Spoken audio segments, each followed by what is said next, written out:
نہ کوئی غم کرو نہ خوف، خوشیاں مناؤ جنت کی جس کا تم سے وعدہ کیا گیا تھا۔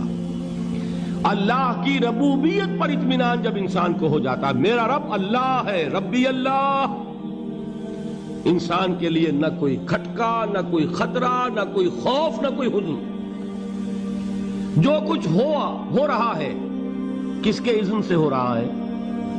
اللہ کے اذن سے۔ اللہ کے اذن کے بغیر پتا تک نہیں ہلتا۔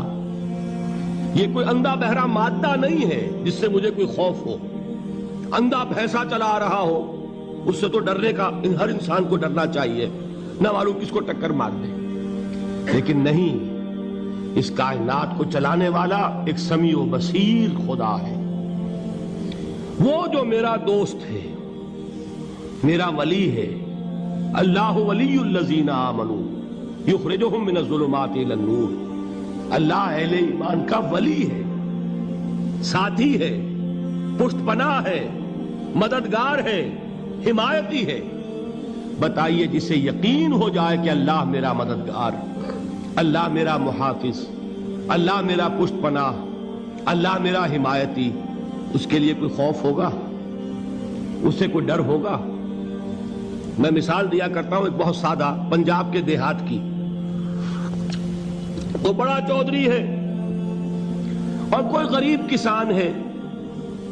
اس غریب کسان کے جانوروں کو ہر وقت اندیشہ ہوگا چوری کا، کوئی میری بھینس کھول کر نہ لے جائے، کوئی میرا بیل کھول کر نہ لے جائے۔ لیکن جس کے بارے میں یہ سب کو معلوم ہو کہ وہ جو بڑا چودھری ہے وہ اس کا دوست ہے، اس کی بچیا کو کوئی خوف ہوگا؟ اس کی بھینس پر کوئی ہاتھ ڈالے گا؟ اسے کوئی اندیشہ ہوگا؟ نہیں۔ کیوں؟ کہ وہ بڑا چودھری، بڑا اس کا یہاں کا سردار، جاگیردار، سب کو معلوم ہے وہ میرا دوست ہے، کوئی میرے خلاف اقدام نہیں کر سکتا۔ اس دنیا میں یہ چھوٹی سی بات اگر آپ کے دلی اطمینان اور سکون کا باعث بن سکتی ہے تو ذرا تصور کیجئے۔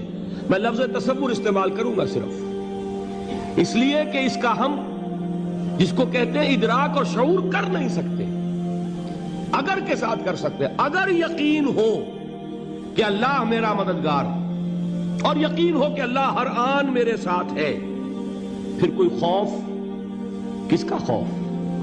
کوئی شے اللہ سے بالاتر ہے؟ کوئی قوت اس سے زیادہ طاقتور ہے؟ کوئی اس کے ارادے کو بدلنے والا ہے؟ کوئی اس کی مشیت کے آڑے آنے والا ہے؟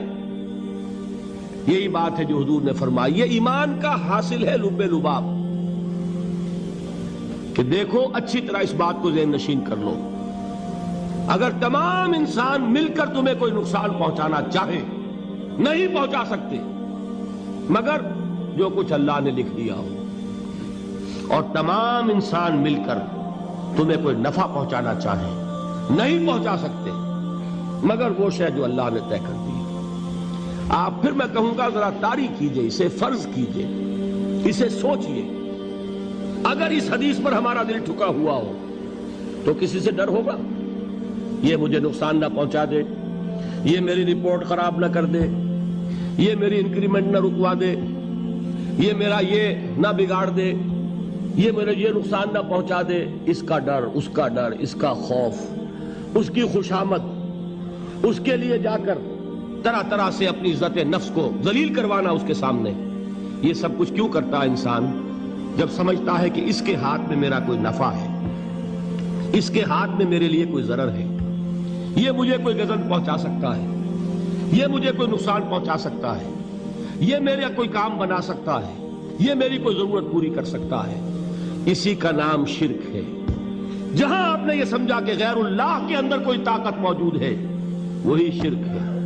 بتوں سے تجھ کو امیدیں، خدا سے نومیدی، مجھے بتا تو صحیح اور کافری کیا ہے؟ شرک تو یہ ہے۔ جس پر بھی تمہیں یہ خیال ہے، کلمہ ہے یہ کلمہ سوم، لا حول ولا قوت الا باللہ، ذرا اس پر دل کو کبھی اگر آپ تصور کریں، پھر فرض کریں، دل ٹھک جائے اس پر، کوئی طاقت نہیں۔ یہی بات تھی جو شیخ عبد القادر جیلانی رحمت اللہ علیہ نے اپنی وصیت میں اپنے بچے سے کہی۔ 11ویں دینے والے ہیں، لیکن حضرت شیخ عبد القادر جیلانی کی وصیت اور تعلیمات کو کتنے لوگ ہیں کہ جانتے ہو؟ یہ جن مقامات تک پہنچے ہیں وہ کس چیز کی بدولت پہنچے ہیں؟